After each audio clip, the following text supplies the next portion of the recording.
नमस्कार, म कलाकार आशा भुषाल। तपाईहरू अहिले हेर्दै हुनुहुन्छ वर्ल्ड वाइड न्युज नेपाल। यस च्यानललाई लाइक, कमेन्ट, सब्स्क्राइब, सेयर गर्न नबिर्सनुहोला। मैले त सब्स्क्राइब गरिसकेँ, अब पालो तपाईको।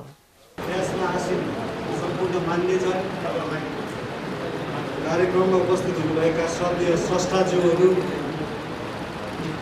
गायक, सङ्गीतकार, रचनाकार, प्रोड्युसर, सबैजनालाई नमस्कार। अब यो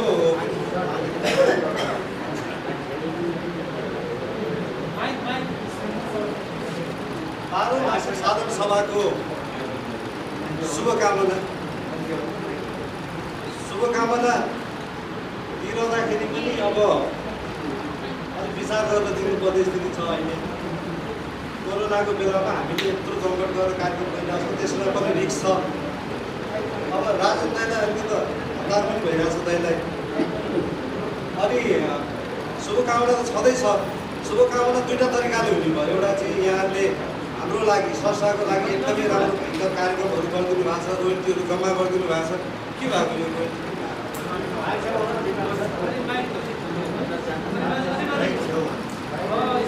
अब त्यो खालको हामी सन्तुष्ट छौँ। त्यस कारणले गर्दा यहाँलाई शुभकामना छ भन्न अलिकति अप्ठ्यारो छ। तर पनि यहाँहरूले संस्थाको नियम नीतिअनुसार 2 वर्षको आफ्नो भव्य कार्यक्रमलाई सफल बनाएर, आफ्नो नेतृत्वलाई सफल बनाएर यहाँसम्म आएर यो एउटा साधारण सभा आयोजना गर्नुभयो।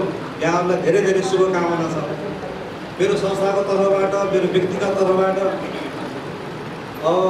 मलाई चाहिँ यो संस्थाको कार्यक्रममा चाहिँ, यो रोयल्टीको कार्यक्रममा चाहिँ म्युजिक प्रोड्युसर एसोसिएसनको अध्यक्ष भएर बोल्दाखेरि कस्तो कस्तो लागिरहेछ। म चाहिँ यहाँबाट धेरैचोटि अध्यक्ष उठ्नु खोजेर चिप लिएर अनि उतापट्टि पुगेर अध्यक्ष भएको मान्छे हो। म सुरेश दाईसँग पनि कम्पिटिसन गरेको, अनि महेश सरसँग पनि कम्पिटिसन गरेको, राजा दाईसँग पनि कम्पिटिसन गरेको। तपाईँले होइन, तपाईँको भन्दा राम्रो संस्थाको रोयल्टी व्यवस्थापन गर्न म सक्षम छु, मलाई दिनुहोस् अवसर भनेर माग गरेको मान्छे। तर मैले त्यो अवसरहरू अलिकति पाइनँ। त्यो कारणले गर्दा संस्थाहरूको चाहिँ लागि काम गर्न सकिनँ। तर म्युजिक प्रोड्युसर एसोसिएसन खोलेर पनि मैले संस्थाको लागि केही काम गरेको छु। यहाँलाई म सानो एउटा इक्जाम्पल दिन्छु। रोयल्टी सङ्कलन समाजमा लगभग 50 लाख 60 लाख रुपियाँ पैसा को संस्थाको रोयल्टी हो भनेर नछुटिएर वर्षौँदेखि बसिरहेको पैसालाई म म्युजिक प्रोड्युसर एसोसिएसनको अध्यक्ष भएपछि मैले प्रोड्युसर साथीहरूसँग सहकार्य गरेर त्यो डाटा सम्पूर्ण खोलेर सम्पूर्ण सम्बन्धित संस्थाहरूले त्यो पैसा पाउनुभयो भन्ने कुरा मैले सुनेको छु र मैले त्यो काम गरेँ। संस्थाको काम गर्ने एउटा जुन किसिमको मभित्र छ, त्यसलाई चाहिँ मैले कुनै पनि तरिकाबाट गर्न सकिन्छ भनेर त्यो एउटा इक्जाम्पल मात्रै दिएको हो। र म गर्न सक्ने, मलाई संस्थाको लागि काम गर्ने एक किसिमको जागरभित्र उत्साह छ। तर पनि यहाँहरूले नै मेरो उत्साहलाई थिचेर राखिदिनु भएको छ र त्यो थिचेर राखिदिएको कारणले गर्दाखेरि पनि म आज यो स्टेजमा आएर प्रश्नसँग छाती खोलेर हाँसेर बोल्न सक्ने अवस्थामा छु। जो साथीहरूले नेतृत्व गरिराख्नु भएको छ उहाँको बारेमा बजारमा धेरै राम्रा नराम्रो हल्लाहरू छन्। सुनेर आफूलाई सच्याउँदै अगाडि बढिदिनु हुन साथीहरूलाई अनुरोध गर्छु। हाम्रै लागि काम गर्ने हो तपाईँ, हामी सबैले हाम्रो लागि काम गर्ने हो भने कोही साथी पेन्सन पाएको यो संस्थामा किन काम गर्छन्?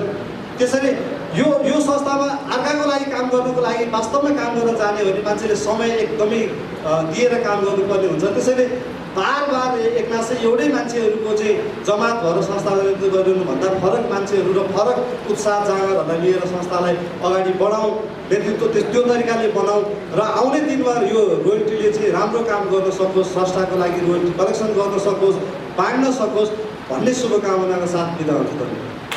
यस सभाका महासचिव चन्द्र शर्मा छु। आजको यस 12औं वार्षिक साधारण सभाका सभापति लोकप्रिय सङ्गीतकार महेश खड्काज्यू, प्रमुख अतिथि साथसाथै विशिष्ट अतिथिहरू सबैमा मेरो हार्दिक नमन।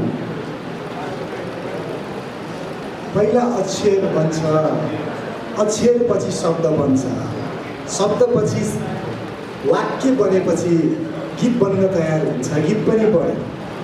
गीत बनेपछि कोठामा राखेर त्यसको केही काम हुँदैन। गीत बनेपछि रिलिज गर्नुपर्छ सामान्यतया। यदि गीतकार बनियो भने सङ्गीतकारका त्यस्तै अनुशासन छ। गाउँ पाखामा गीत गायो, भाका बनाउन जान्यो अथवा सरगम जान्यो, अलङ्कार जान्यो, कम्पोजिसन भएपछि गीत बनाएर कोठामा राखिँदैन, रिलिज गर्नुपर्छ। यस संस्थाको उद्देश्य म साधारण सदस्य भएको नाताले मैले जाने अनुसार रोयल्टी कलेक्सन गर्ने अनि वितरण गर्ने, दुईवटा मात्रै काम हो। थाहा छ मलाई, यहाँबाट हामी झापा जान पऱ्यो भने मोगलीमा केही बेर गाडी रोक्छ, नारायणघाट रोक्ला, हरिवन रोक्ला, इनेरुवा रोक्ला।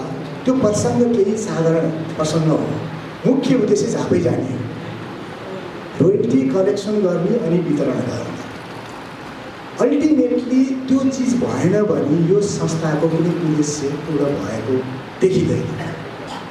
समग्रमा हेर्दा मैले साथीभाइहरू जति पनि यहाँ आज आउनु भएको छ, आहा भन्दा पनि भन्ने उद्देश्यले आए जस्तो देखिन्छ। यो संस्था त हामी सबै आएर आफ्नो यस्तो राम्रो गुडविल बनाएर भोलि अर्को मेजर एक्टिभिटी मलाई देऊ राज्य भनेर जाने ठाउँ खास हो। यी यादव खरेल दाई उमेरले करिब 70 प्लस हुनुहुन्छ। त्यति राम्रो त्यति बेलादेखि गीत लेख्ने मान्छेलाई अहिले हामीले एन्जाइटी दिने होइन।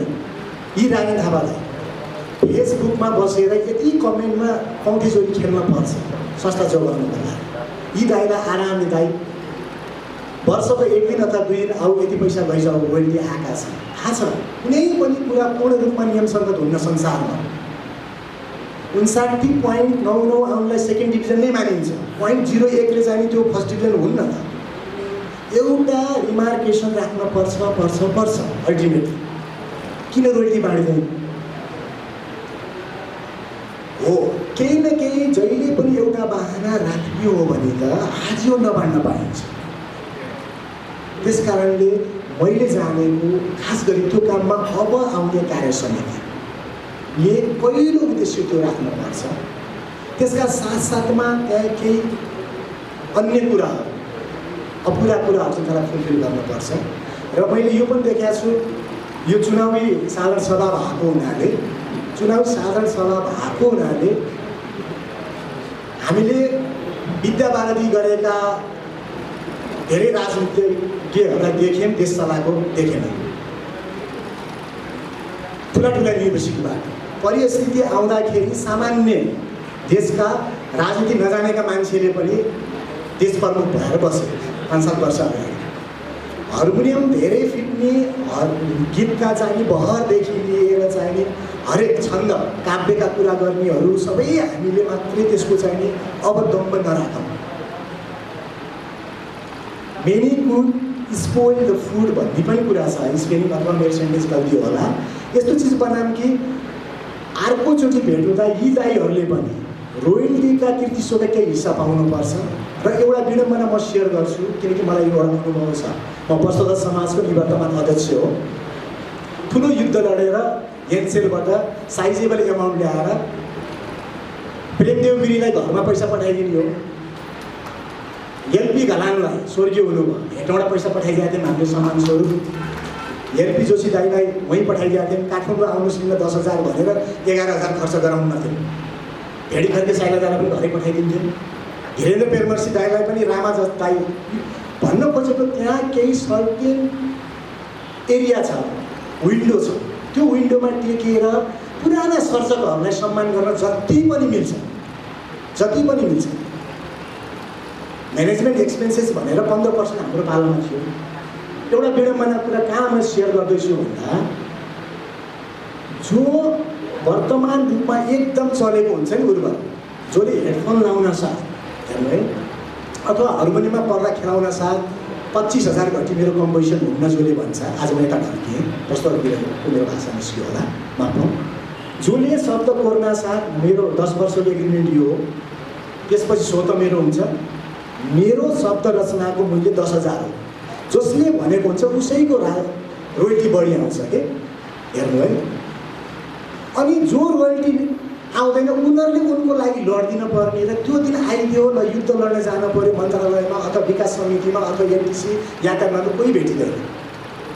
यी राम्रो यो सुरेश अधिकारी यति प्रिय मान्छे, लक्ष्मण शेष, चेतन सापकोटा, महेश जी लगायत यहाँ सबै मिलन मोक्तानी यति प्रिय मान्छेहरू अहिले आएर एक किसिमले हेर्नु, मैले एकदम दिलबाट कुरा गरेको छु। कता तिक्तता यो चिज हुनु हुँदैन। एउटा चौर हो, यो चौरको बिचमा एउटा पिपल रुख हो, झारी हो, राम्रो काम गर्ने। अब आउने कार्य समितिले राम्रो काम गरोस्। कम्तीमा देशमा पानी जहाज कार्यालय छ अरे, रेल कार्यालय छ अरे, त्योभन्दा राम्रो काम गरोस्। शुभकामना। यो अत्यन्त भव्य कार्यक्रमका आदरणीय अध्यक्षज्यू, प्रमुख अतिथिज्यू, स्टेजमा रहनुभएका सम्पूर्ण सङ्घ संस्थाका श्रद्धेय व्यक्तित्वज्यूहरू र यस सभामा उपस्थित समग्र गीतकार, सङ्गीतकार, प्रस्तुता, उत्पादक, म्युजिक कम्पनीहरू, सबै पत्रकार साथीहरू, सबै श्रोता दर्शकहरूलाई मेरो हार्दिक नमस्कार। अब यो औपचारिकताका 12 वर्षहरू म अलिकति फरक हिसाबले प्रस्तुत हुँदैछु आज। औपचारिकताका 12 वर्षहरू र यो आदर्शका भाषणहरू हामीले धेरै धेरै सुन्यौँ। अहिले स्रष्टाले जम्मा के चाहन्छन् भने आफ्ना नाममा जम्मा भएको पैसा, रोयल्टी जस्ताको तस्तै आफ्नो खातामा आएको देख्न चाहन्छ, जस्ताको तस्तै आफ्नो हातमा बसेको देख्न चाहन्छ। यो विषयमा हामी केन्द्रित हुनुपर्छ। यी शुभकामना मन्तव्य दिने श्रद्धेय आदरणीयहरूलाई म यो विषयमा ध्यानाकर्षण गर्न चाहन्छु। यहाँले यो विषय प्रवेश गर्नु भ्याउनु भएन समयको कारणले, म चाहिँ सिधै त्यहीँ प्रवेश गर्छु। रोयल्टी सङ्कलन समाज भनेको जम्मा जम्मी स्रष्टाको बौद्धिक सम्पत्तिको जुन अधिकार छ, मौलिक हक छ, त्यसको सिम्बोलको रूपमा जम्मा हुने पैसो, द्रव्यहरू चाहिँ त्यहाँ सङ्कलन भएका द्रव्यहरू चाहिँ वितरण गर्ने संस्था हो। लामो भाषण गर्ने, लामो आदर्शका कुरा गर्ने, तपाईँको अभियानहरूका कुरा गर्ने, फेसबुकमा लेख्ने, भेटेको ठाउँमा गुनासो गर्ने होइन। ठ्याङ ठ्याङ पैसा ल्याउनु, ठ्याङ ठ्याङ दिने, लामो कुनै छैन। यो झगडा अघि एकजना उद्योग सङ्घका अध्यक्षज्यूले भन्नुभयो, यो चुनावको लडाइँ, व्यक्तिगत इगो केही पनि छैन। सुरेश अधिकारी, महेश खड्का, म बिचमा व्यक्तिगत रूपमा आज नाट्यश्वरी माताको कसम खाएर भन्छु, केही पनि व्यक्तिगत छैन। के छ भने सामाजिक र सामूहिक कुरामा चाहिँ हाम्रो ठुलो खाल्डो परेको छ। ल्याएको पैसाहरूलाई पारदर्शी रूपमा बाँडौँ। खर्च यो त्यो त्यो त्यो भनेर वाममै सिद्ध्याएर जिरो नबनाऊ, हामी बाँडौँ भन्ने कुरामा हाम्रो मतभेद छ। स्टिल अहिले पनि छ र भोलि पनि रहनेछ। नयाँ नेतृत्वको कुरा अब जोसुकै आउँ, एउटा पुलिसको काम एउटा स्रष्टाले गर्नुपर्ने एउटा दायित्व स्याहार गए, त्यो गर्न छोडिन्न। सायद जस्तोसुकै रूपमा लिनुहोस्, एउटा पहरेदारी रहन्छ, त्यो जोसुकै अध्यक्ष भएर आउँ, जोसुकै कार्य समितिमा आउँ, विकृति, विसङ्गति र गरेको भ्रष्टाचार, ठाडो शब्दमा भ्रष्टाचारको विरुद्धमा बोल्न, लेख्न र सम्बन्धित निकायमा निवेदन दर्ज गर्न कहिले पनि एक कदम पछाडि हट्ने छैन। अब आज चुनावी साधारण सभा पनि छ, चुनावका कुरा छन्, नेताका कुरा छन्। मै आउँछु, तैँ आउँछु, त्यसलाई आउन नदिने, त्यसलाई ल्याउने, जुन चर्चाहरू भइरहेछ यो बेवकुफी हो। जुन हाम्रा दाइहरूले, जुन अग्रजहरूले हिजोको संस्कार हामीलाई एक ठाउँमा बसेर राम्रा सज्जन बनेका, भलादमी बनेका, इमान्दार बनेका एउटा समूह बनाएर जाने जुन एउटा संस्कार थियो, त्यो त गोलमाल भइसक्यो। मलाई आज पनि त्यस्तो लाग्दैन। आज पनि त छाड मछाड हुन्छ भन्ने मलाई लागेको छ। कतिले चाहिँ यो मान्छेले चाहिँ कब्जा गर्न खोज्यो, संस्थामा चाहिँ हडप्न खोज्यो भन्ने पनि आरोप लगाउनु भएको छ। केही साथीहरूको स्ट्याटस पनि बडा दर्दनाक दयनीय स्ट्याटसहरू पनि मैले हेरिरहेको छु। यो के हो भने यो कुण्ठा हो, केही पनि होइन।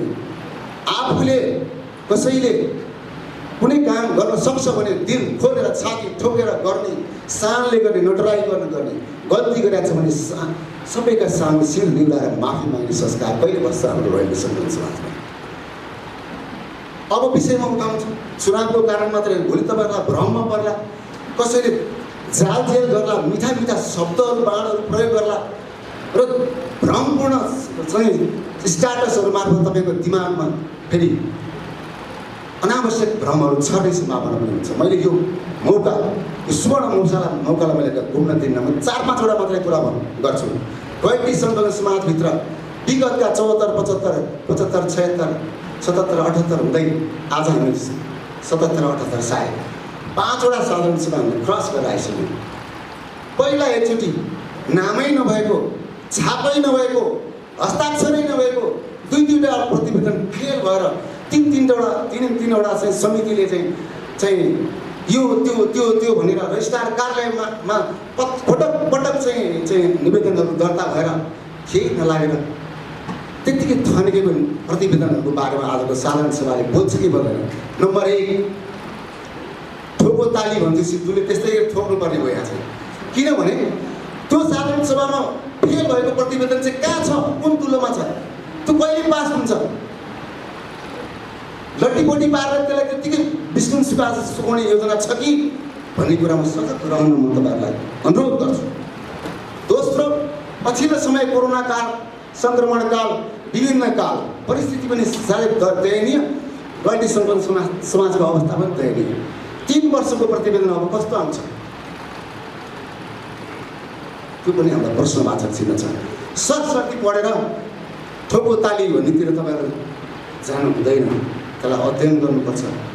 आफूले जानिन भने विशेषज्ञले अध्ययन गरेको कुरामा विश्वास गर्ने गरी त्यसलाई गम्भीर रूपले चाहिँ बुझेर सुझबुझका साथ त्यसलाई अनुमोदन गर्नु होला। नत्र भने सँगसँगै ती फेल भएका प्रतिवेदनहरू पनि लट्टीपट्टि एक मुष्टमा पास भनेर ताली बजाइयो भने फेरि रोयल्टी सङ्कलन समाजको हुनु र नहुनुको कुनै अस्तित्व, कुनै बाध्यता हुँदैन। नम्बर 2।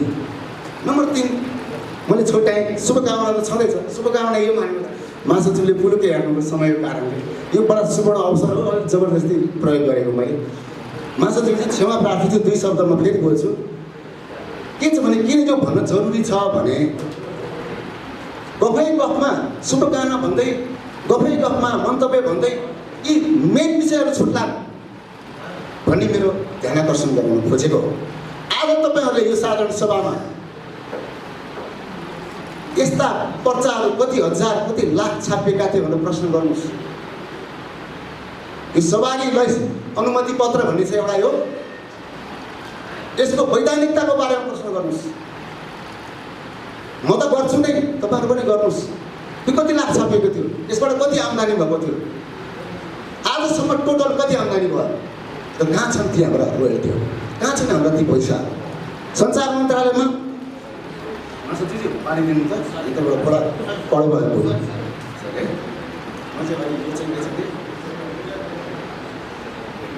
अलि तिलदेखि नै राङ्क्या भएर अलिकति पानी पिउनु पर्ने भयो।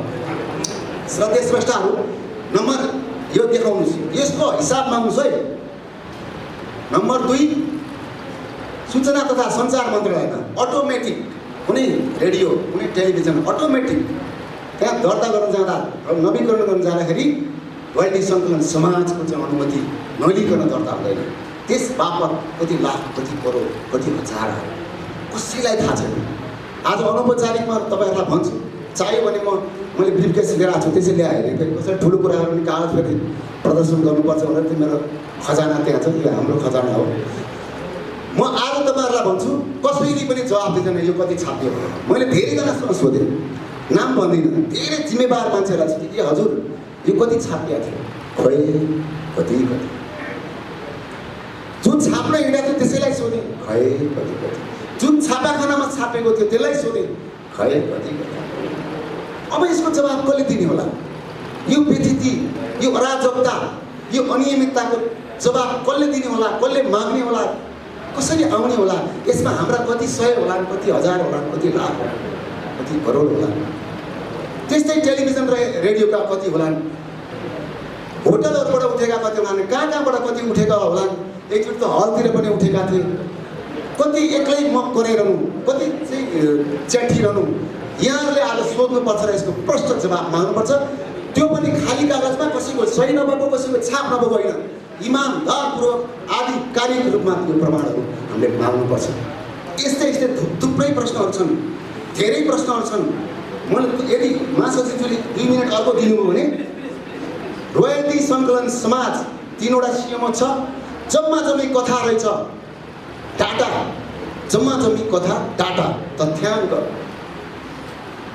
यो पछिल्लो चरण मुद्दाहरू पनि हामीले गरेर हिँड्यौँ, गएर रोकिएको डाटामा छ।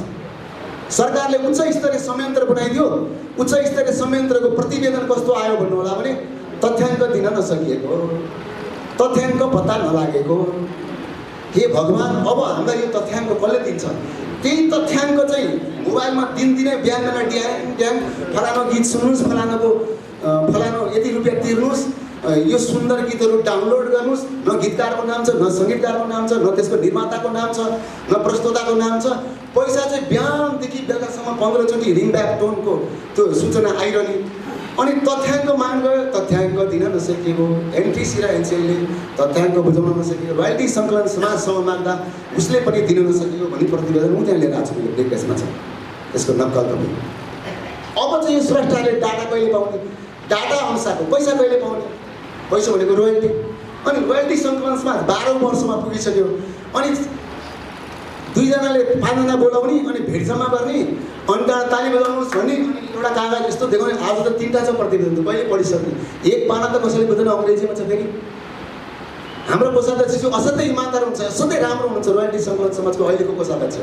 मलाई लाग्छ उहाँले बोल्ने बेलामा जस्ताको जस्तै छता छुल्ल हुने गरी भन्नुहुन्छ। आज म उहाँलाई शुभकामना दिन चाहन्छु। आज उहाँको हृदयको आवाज यो माइकबाट सुन्न पाइयोस् भन्दै आवश्यक परे मैले तिमीहरूलाई 20-22 वटा मुद्दाहरू छन्, विषय र प्रसङ्गले फेरि कुनै दिन उठेछ भने यहाँ भएका अरू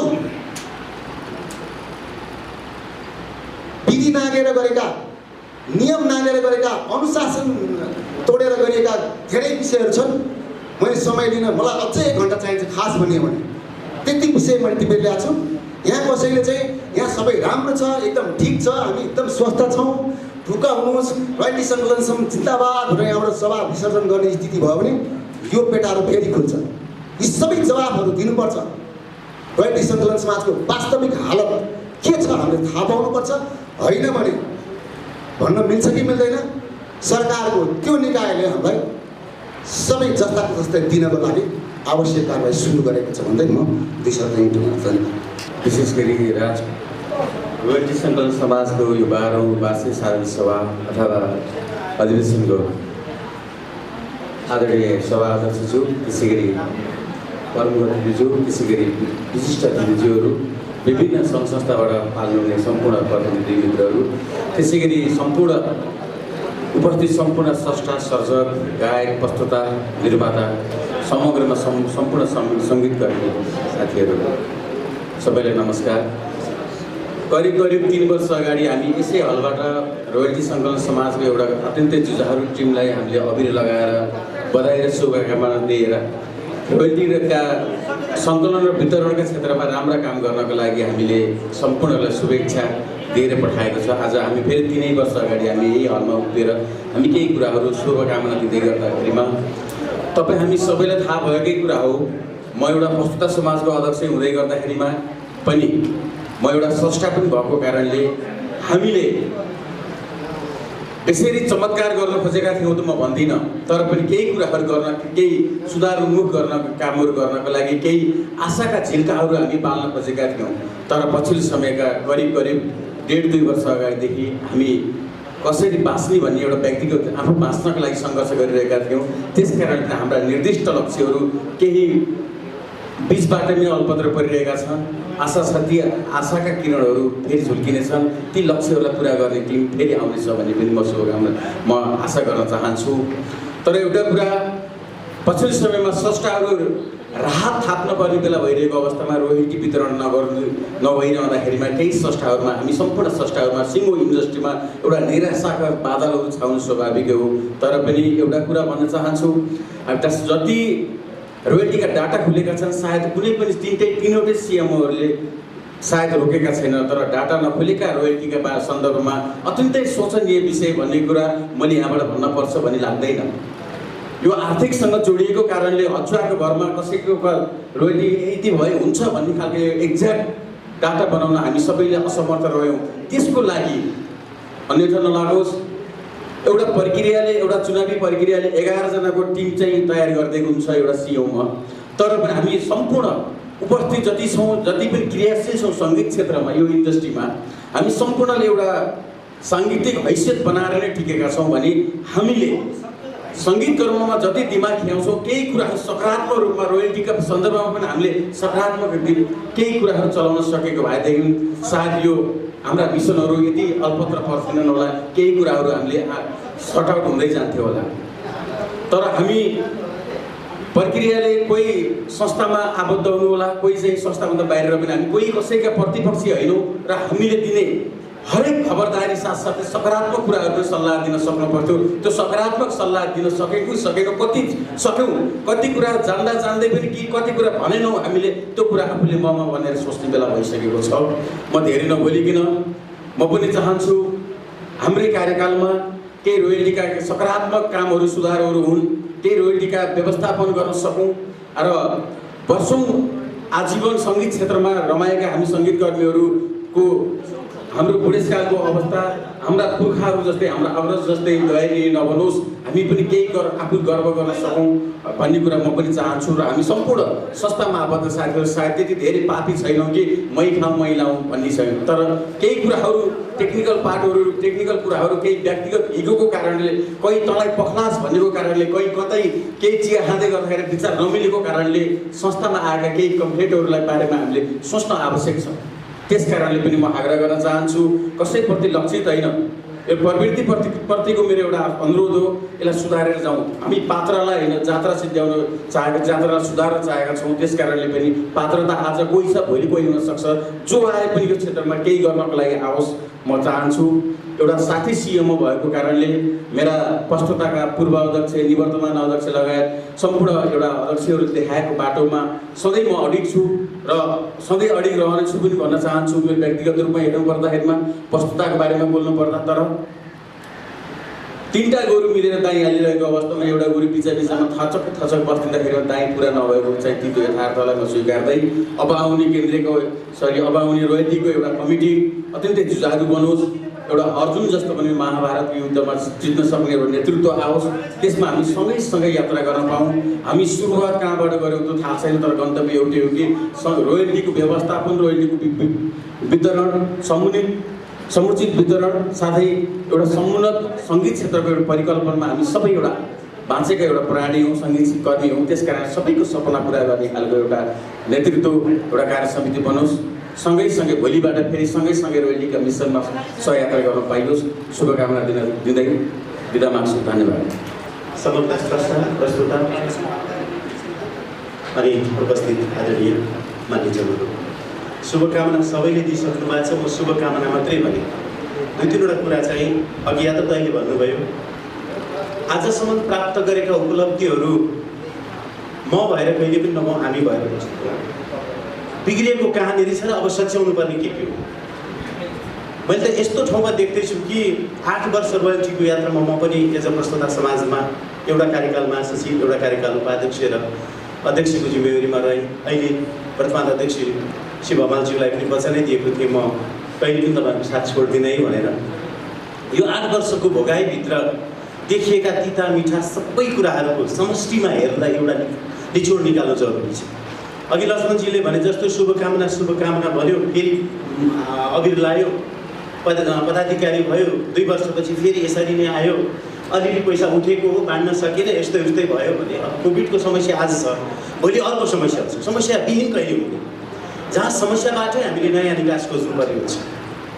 र आज चुनावी साधारण सभा हो, जो नेतृत्वमा आए पनि माला लाउन मात्रै आउनुहुन्छ र एउटा नाम मात्रै थप्न आउनुहुन्छ भने त्यसको अर्थ रहेन। जहाँ चुनौती त्यहाँ अवसर हुन्छ। सबैभन्दा चुनौतीपूर्ण समय छ आज र सबैभन्दा फड्को मार्ने ठाउँ पनि आज छ। त्यस कारणले पनि ठोस एउटा परिकल्पना र ठोस योजनासहित जाउँ। यादव दाइदेखि आजसम्म आउँदाखेरि जतिले पसिना बगाउनु भयो, जतिको सामूहिकताबाट आज प्राप्त भयो, उपलब्धिहरू सामूहिकबाट प्राप्त भएको, कसैले एक्लै ल्याएको उपलब्धि होइन, यो कहिले पनि नबिर्सौँ। र अर्को कुरा पनि संस्थाहरूमा पनि कहिलेकाहीँ तेरो मेरो गीतकार फरक, गायक फरक, उत्पादक फरक, यादव दाइले स्पष्ट पारिसक्नुभयो। सङ्गीत रोयल्टी सङ्कलन समाज 3टा पिलरलाई सम्बोधन गरिएकै रहेछ। प्रस्तुता समाज छुट्टै गठन गर्नु पनि जरुरी पनि रहेछ साँच्चै भने। त्यति बेला गायक गायिकाहरू सम्बोधित भएको भएदेखि केही इररहरू भए, ती इररहरूले नै धेरै समस्याहरू क्रिएट गर्दै गयो। फेरि एउटा मैले त आफ्नो कार्यकालको एउटा रटानै भयो यो 3-3वटा सिएमओ बनाएर फजुल खर्च गरेर नजाउँ, एउटै सिएमओमा बसौँ न, एउटै ठाउँ बसौँ, एउटै प्रशासनिक योजनाभित्र जाउँ, एउटै कार्यविधिभित्र जाउँ, एउटै मापदण्डभित्र जाउँ भनेर बारम्बार भनेको थियो। कसको अप्ठ्यारो के यस्ता समस्याहरूले अड्किएका छौँ। अब यातायातबाट आएको अलिअलि रोयल्टी छ, घरबाट तिर्दै कर्मचारी राख्दै ल है पैसा सक्यो, अब रोयल्टी सङ्कलन संस्थाहरू बन्द गऱ्यौँ, हामीले सकेनौँ भन्नुपर्ने स्थिति नजिकै आउँदैछ, रजिस्ट्रारजी आउँदैछ सब्जेक्टले। त्यो स्थितिमा जाने हो भने कुनै अर्थ छैन।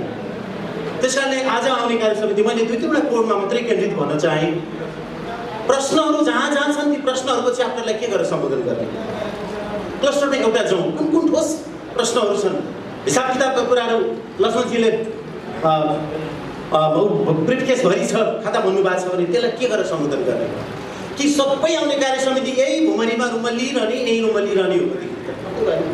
यो च्याप्टरलाई क्लस्टर वाइज यो च्याप्टरलाई कसरी सम्बोधन गर्ने, कसरी टुङ्ग्याउने, एउटा नम्बर 1। किनभने रोयल्टी सङ्कलन संस्थाको पहिलो मोटो नै आर्थिक पारदर्शिता हो। आर्थिक रूपमा तलमाथि छ भनेदेखि कार्य समितिबाट बिदा भएर पनि बिदा पाइँदैन, घर बसे जहाँ गरे पनि मरेर गए पनि बिदा पाइँदैन, उसको परिवारले क्षतिपूर्ति दिनुपर्छ। त्यसैले रोयल्टीको पैसा कसैले लिनमेन गर्न कहीँ मिल्दैन। आर्थिक पारदर्शिता, सामूहिकता र लक्ष्य उद्देश्य प्राप्तिको निरन्तरता, 3टा मोटोमा हामी अगाडि जानुपर्ने हुन्छ। त्यसो हुनाले पनि एउटा क्लस्टरमा हामीले यो हिसाब किताबमा के कसो भएको छ त्यसलाई क्लियर गरिदिउँ, को बस्नुहुन्छ, तर ठोसमा आउनु पऱ्यो।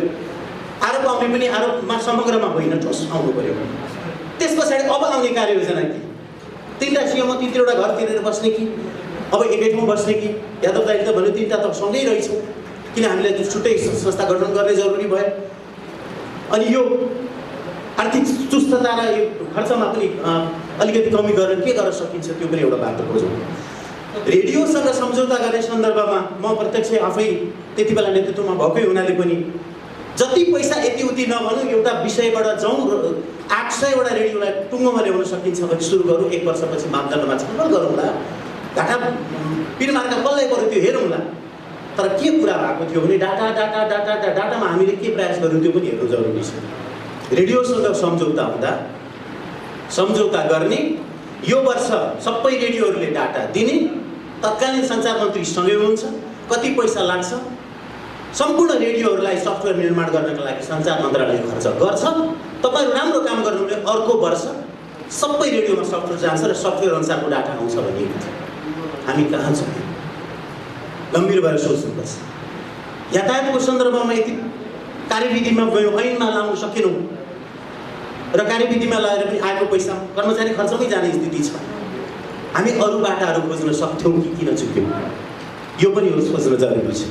एउटा एनसिएलको रोयल्टी मात्रै डाटा खोलेको छ, त्यही बाँडेका छौँ।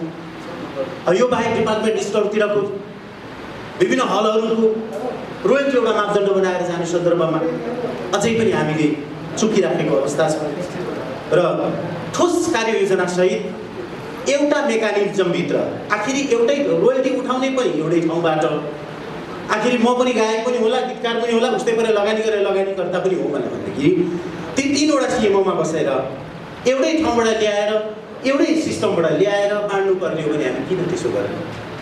एउटै मापदण्डबाट जाउँ, एउटै मेकानिजमबाट जाउँ र त्यसका लागि चाहिँ आउने नेतृत्वले ठोस कार्ययोजना लिएर जाओस् र पदीय दायित्वभन्दा पनि भोलि आउने पुस्ताको लागि हामी एउटा कस्तो बाटो बनाउँदैछौँ भन्ने कुरा महत्त्वपूर्ण कुरा भएको हुनाले पनि हजुरले यस विषयमा सजग भइदिनुहोस्।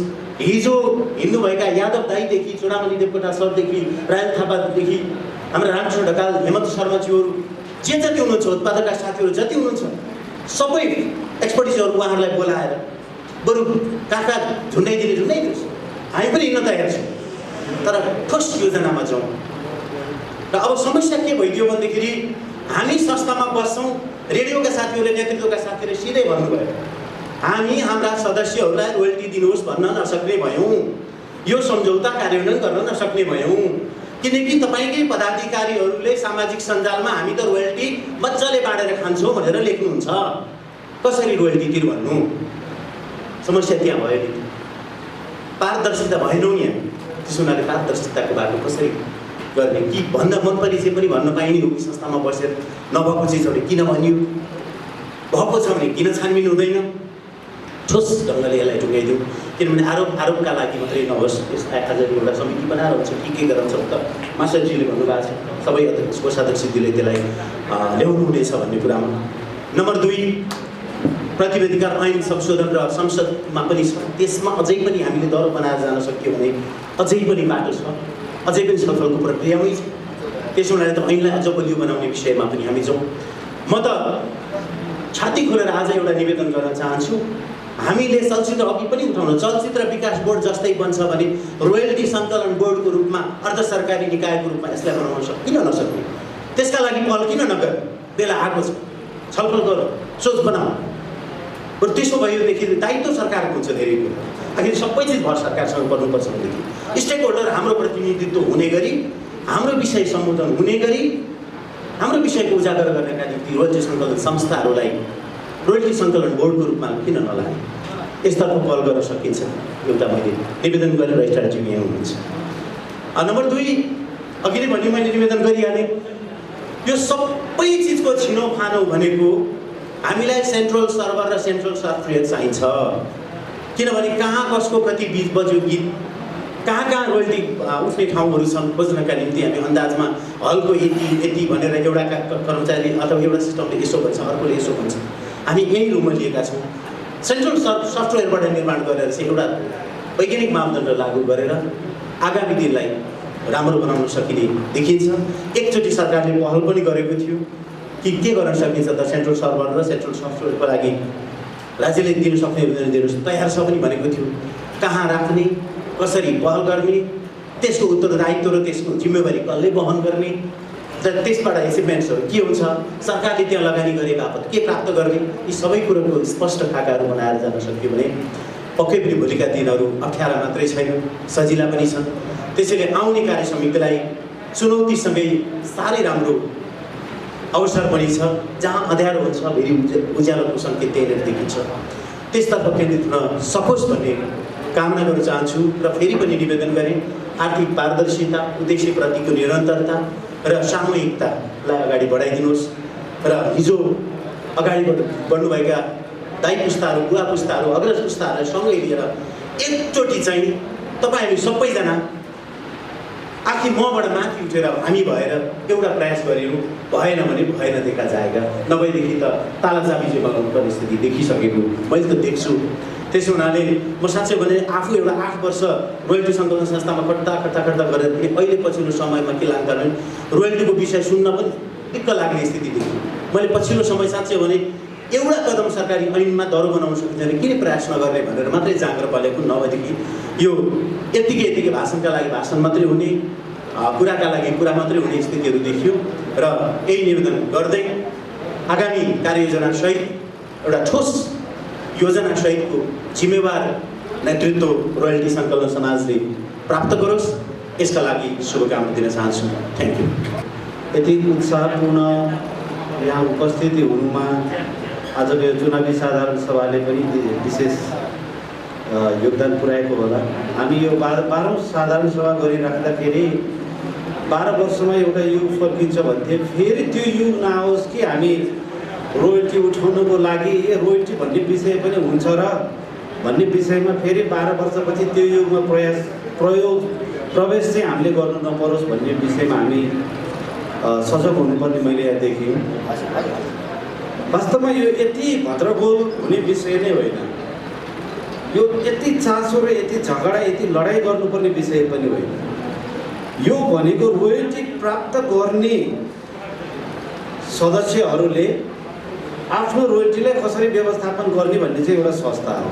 सबैभन्दा यो बढी भद्रगोल के भएको भने रोयल्टी कसले पाउँछ कसले पाउँदैन थाहा छैन, को रोयल्टीको हकदार हो को रोयल्टीको हकदार होइन पनि थाहा छैन।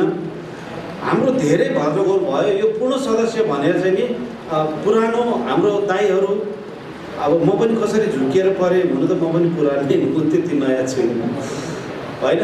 हाम्रो चाहिँ नि एउटा पूर्ण सदस्यता छ, बाँकी छैन।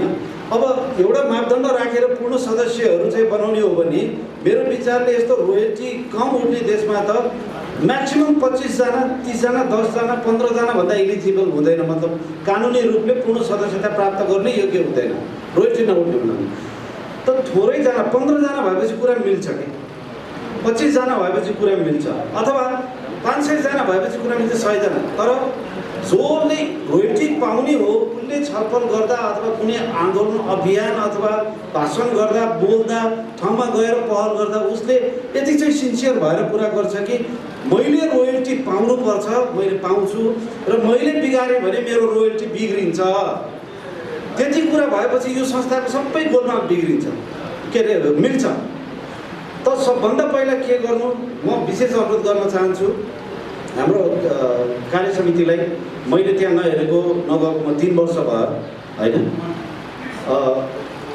कस्तो प्रस्ताव ल्याउनुहुन्छ उहाँहरूले। तर मापदण्डको एउटा प्रस्ताव लिएर आएर आज चुनावी साधारण सभा भए पनि बन्द सत्रमा एउटा मापदण्ड चाहिँ बनाउनुहोस् कि पूर्ण सदस्यको पूर्ण सदस्यता। अब यहाँ जस्तो छलफल भए पनि हाम्रो दाइहरूलाई बहुत दुःख भएको छ, जानै पर्ने, उहाँहरू नआए चाहिँ नहुने।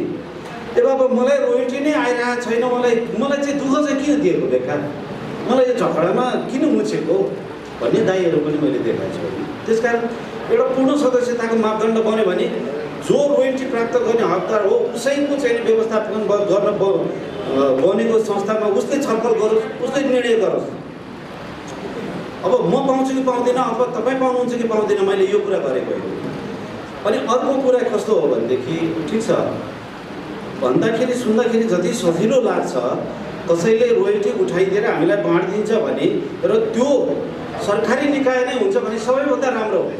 सरकारी निकायले आफ्नो स्ट्याम्प लगाएर चाहिँ ल भनेर बाहिर चाहिँ रोयल्टीमा पठाइसकेपछि के अरे रोयल्टी उठ्नुपर्ने ठाउँमा पठाइसकेपछि उसले काट्न सक्दैन, त्यो एउटा सरकारसँग त दण्ड पनि छ। तर हामीलाई चाहिँ कस्तो छ भने कर्तव्य मात्रै छ, अधिकार चाहिँ छैन कि हामी कसैलाई कारवाही गर्न सकौँ। हामीले फेरि अदालतको चरणमा जानुपर्छ, प्रहरीको चरणमा जानुपर्छ होइन। त्यसकारण हामीलाई गाह्रो भयो। तर कस्तो छ भने वन कन्भेन्सनको द्वारा अन्तर्गत पर्ने चाहिँ यो संस्थालाई भोलि एउटा चाहिँ सानो एउटा निवेदन गएर यो कानुन वन कन्भेन्ससँग बाजिन्छ, यो प्रावधान चाहिँ त्यो सोसाइटीसँग बाजिन्छ, यो सोसाइटी क्यान्सल गरिदिनु भनेर धेरै करोडौँ रोयल्टी तिर्नुपर्ने एउटा संस्थाले भन्दै भने फेरि भोलि त्यो निकाय नै कोल्याप्स हुन सक्ने खतरा पनि छ। किनभने हामी वन कन्भेन्सनको पार्टी कन्ट्री हौँ, त्यो सन्धि ऐनले नै खारेज गरिदिन्छ, त्यो कन्भेन्सनसँग चाहिँ नै बाजिने कानुन हामीले प्रतिलिपि अधिकार ऐनमै घुसाएर गए पनि खारेज हुने सम्भावना हुन्छ। त्यसकारण आफ्नो रोयल्टीको व्यवस्थापन हामी आफैले नै गर्ने हो। त्यसकारण हामी तयार हुने हो। लक्ष्मणजीले भने जस्तै हो, रोयल्टी ल्याउने ठ्वाक ल्याउने ठ्वाक बाँडिदिने, सक्यो, ल्याउने बाँडिदिने होइन। तर भन्न जति सजिलो छ त्यो गर्न त्यति सजिलो छैन। उहाँसँग म धेरै 9 वर्ष त सँगै नै कुद्या हो नि, लडाइँ गरे हो नि होइन। लक्ष्मण सर त्यति बेला तपाईँले कहाँबाट चाहिँ फस्टाको खोज्नुभयो, कति ठ्याक बाँड्नु खोज्नुभयो, मैले कहाँनिर रोकेँ, गाह्रो छ नि। त्यसकारण धेरै यो गाह्रो विषयलाई हामीले यसरी झगडा गरेको समाधान हुँदैन। अघि यादव दाइले भन्नुभयो जस्तै चुनाव नगरौँ, एउटा राम्रो टिम बनाऊ होइन, राम्रो टिम बनाऊ र लैजाउँ र त्यसले एकदमै आफ्नो पारदर्शिता पनि राखोस्। अब पारदर्शिता चाहिँ यो के भनेर मलाई धेरै थाहा छैन। मैले त्यो पैसा त्यो बिल मिलाउने त्यता हिसाब गर्ने मलाई त्योतिर ध्यान पनि होइन। म एउटा संस्थाको अध्यक्ष होइन, म पदाधिकारी पनि होइन। त्यति बेला म एउटा आन्दोलनकर्मी हुँ, म एउटा सिपाही मात्रै हुँ, म आन्दोलनमा मात्रै हिँडेको मान्छे हो। र मैले त्यति बेला त्यो प्रतिवेदनलाई अड्काउने बेला कुन दुलोमा लुकाएको छ भन्ने सुन्दाखेरि म झस्याङ्ग भयो, अबुई मेरो प्रतिवेदन किन दुलोमा लगेर लुकायो होला होइन। तर त्यति बेला पास गराउनु चाहेको भोटिङ गराएर पनि म पास गर्थेँ। मैले एउटा अनेस्टली एउटा इमान्दारितापूर्वक मलाई म आफैलाई थाहा हुँदैन भने त्यो हिसाब किताब साथीहरूले आफै गएर हेर्नुहुन्छ भनेदेखि साधारण सभाले चाहिँ एउटा समिति बनाओस्, त्यो म आफू पनि क्लियर हुन पाउँछु र कसले कहाँ बिगार्दा चाहिँ त्यो कुराको हामी सबै काम गर्ने एउटा निर्णय गर्ने मान्छेले त्यो कुरा जानकारी पाइराख्नुपर्छ। त्यो एकदम राम्रो कुरा थियो। तर भइदियो के भने यहाँबाट चाहिँ साधारण सभाले एउटा समिति बनाएर पठायो, त्यहाँ अर्कै समितिले काम गर्यो। उसले साधारण सभाको यहाँ प्रतिवेदन साधारण सभामा लिएर आएर बुझाएको छैन, तिमीहरू यसो गर्नु भनेर पठाएको छैन, यहाँ काम खत्ते गरेर यहाँ लिएर आएर दिएको छैन, यो साधारण सभालाई निर्णय गर्ने अधिकारै छैन, ल खबरदार पेश गरेर ताली बजाउला भन्ने कुरो हामी त्यसरी नभनौँ। साधारण सभाको असीमित अधिकार छ। साधारण सभाले कुनै पनि विषयलाई यो हो समिति भएको छ 3 वर्ष मलाई गएको पनि छैन, त्यहाँ छानबिन पनि भएको छ। आफै म यो इलिगल भयो यो समिति पनि भन्दिनँ, लक्ष्मणजी आफैले चाहिँ त्यहाँ छानबिन गर्नुभएको छ। ल्याउनुहोस् सत्य तथ्य, यही सभामा ल्याउनुहोस्। कारवाही गर्ने भनेर अहिले अख्तियार पनि चिठी आइराखेको छ, कारवाही गर्ने भनेर अख्तियारमा लेखेर पठाउन त्यो रहेछ भने यो साधारण सभाको अधिकार चाहिँ किन खोज्ने? यो हाम्रो अधिकारको कुरा हो होइन। हाम्रो संस्थाभित्र चाहिँ नि काम गर्दाखेरि भएका केही कमी कमजोरीहरू आन्तरिक रूपमा तिर्नुपर्ने तिर्छन्, मिलाउनु पर्ने मिलाउँछन् होइन। यसरी चाहिँ गर्ने हो, हामी निर्णय चाहिँ यसरी गरेर जान्छौँ, पास गरेर जान्छौँ भन्छन् भने कसैले पेसै नगर भन्ने अधिकार हुन्छ? म वर्तमान कार्यसमितिलाई भन्छु, त्यो तुलुमा लुकाइएको भन्ने कुरो जहिले पनि हल्ला गरेर यो संस्थालाई चाहिँ बदनाम मात्रै गर्ने, त्यो त्यसको तथ्य सत्य चाहिँ आजको साधारण सभामा पेश होस्। भ्रष्टाचार हुनेलाई कारवाही गर्नेलाई भनेर यहीँबाट लेखेर पठाउँ, होइन भने ठोक्नुपर्ने ताली ठोकिन्छ, पास गर्नुपर्ने साधारण सभाको अधिकार कसैले पनि रोक्न पाउँदैन। यो मेरो एकदमै महत्त्वपूर्ण विषय भएको हुनाले मैले यो कुरा राखेँ। बाँकी हामी बन्द सत्रमा नै कुरा गर्छौँ, हामी आफ्नै हौँ, हामी सबैलाई रोयल्टीको माया छ, यो अभियानको माया छ, हामी मिलेर जान्छौँ, यो त्यसमा म विश्वस्त छु। यति भन्दै सङ्गीत रोयल्टी सङ्कलन सभा नेपालको 12औं वार्षिक साधारण सभालाई सफलता मिलोस् र निर्वाचनबाट आगामी दिनमा ठ्वाक्कै ल्याउने ठ्वाक्कै वितरण गर्ने कार्य समिति बन्न सकोस्। तपाईँहरूलाई आज हामी सङ्गीत रोयल्टी सङ्कलन समाजको 12औं वार्षिक साधारण सभामा उपस्थित भएका छौँ। यस कार्यक्रमको सभापतित्व गरिरहनुभएका संस्थाका अध्यक्षज्यू, विशिष्ट अतिथिज्यूहरू सम्पूर्णलाई मैले एकमुष्ट रूपमा सम्बोधन गर्न चाहे। पूर्व अध्यक्षज्यूहरू, रोयल्टी सङ्कलन समाजका, प्रस्तुता समाजका अध्यक्षज्यू, पूर्व अध्यक्षज्यूहरू, गीतकार सङ्घका अध्यक्ष, पूर्व अध्यक्षज्यूहरू, सङ्गीतकार सङ्घका अध्यक्ष, पूर्व अध्यक्षज्यूहरू लगायत सम्पूर्ण ड्यासमा आसीन रहनुहुने अतिथिज्यूहरू र गीत सङ्गीतका क्षेत्रका सम्पूर्ण सर्जकज्यूहरूमा मैले एकमुष्ट हार्दिक अभिवादन व्यक्त गर्न चाहे। मलाई चाहिँ एकदमै खुसी लागेको छ। 2076 सालको पौष 2 गते प्रतिलिपि अधिकार रजिस्ट्रारको कार्यालयको रजिस्ट्रार भएर म त्यहाँ आएँ। त्यसपछि आज पहिलो कार्यक्रम हो रोयल्टी सङ्कलन समाजको कार्यक्रममा म सहभागी होस् या अतिथि होस् या प्रमुख अतिथि भएर उपस्थित भएर यति ठुलो जमातका सामु कार्यक्रम गरिरहँदा मलाई चाहिँ खुसी लागेको छ। हजुरहरूका भित्रभित्रै विभिन्न किसिमका कुराहरू छन् होला, छन् अवश्य पनि छन्, ती कुराहरूका सम्बन्धमा अहिले म पछाडि आउँछु। मलाई एकदमै खुसी लागेको छ। बारम्बार हामीले रोयल्टी सङ्कलन समाजमा म यस कार्यालयको रजिस्ट्रारको भूमिका लिएर आउँदाखेरि नै मलाई के जिम्मेवारी दिइएको थियो भने त्यो रोयल्टी भन्नेमा अत्यन्तै विवाद छ, त्यो विवादलाई समाधान गर्नुहोला, त्यो खालको मलाई निर्देशन थियो। पटकका मैले कार्यक्रमहरू, प्रयासहरू बावजुद धेरै किसिमका हाम्रा उठिरहेका, बजारमा उठेका, हामी बिच उठिरहेका, संस्थाभित्र रहेका स्रष्टाहरूका मनमा रहेका सम्पूर्ण कुराहरूलाई समाधान गर्ने सम्बन्धमा अग्रज करिब मैले सङ्ख्या नै ठ्याक्कै भन्न सकिनँ, करिब 12-13 जना अग्रज स्रष्टाहरूले आफ्ना मन्तव्यहरू राखेर जानुभयो। असन्तुष्टिहरूले चरम सीमा नागेको, आकाशमा पुगेको कुराहरू छन्। धेरै भूमिकाहरूमा भन्दा पनि म विषयवस्तुमै जान चाहेँ। धेरै कुराहरू अगाडि नै आइसकेको हुनाले आकाशमा पुगिसकेको अवस्था छ, तर तिनलाई समाधान गर्ने को हो त? बाहिरको त व्यक्ति कोही पनि होइन, बाहिरको कुनै संस्था पनि होइन, हामी नै सर्जकहरू हौँ, हामी नै आबद्ध भएको संस्था हो। कहाँनिर ग्याप छ? खोइ त। दुईवटा मन लिएर हामी यदि हिँडेका छौँ भने हामीले समस्यालाई समाधान गर्न कहिले पनि सक्दैनौँ। एउटै मन छ, त्यो शुद्ध मन, त्यो चाहिँ सत्यलाई सङ्गत गरे मन यदि छ भने हामी सङ्गत गर्न सक्छौँ। जब जागे तब सबेरा भन्छ, आज जागिरहेको हो कि जस्तो मलाई चाहिँ आभास भएको छ। म अत्यन्तै आशावादी छु। अदालतका कुरा, मुद्दाका कुरा, अख्तियारका कुरा, जहाँ जहाँ जेका कुराहरू, ती प्रक्रियागत कुराहरू ती आवेगमा भइ नै रहन्छ। त्यो हुनु ठुलो कुरो होइन, त्यो हुन्छन्, भइरहन्छन्, तिनलाई समाधान गरेर जान पनि सकिन्छ, जानु नै पर्छ।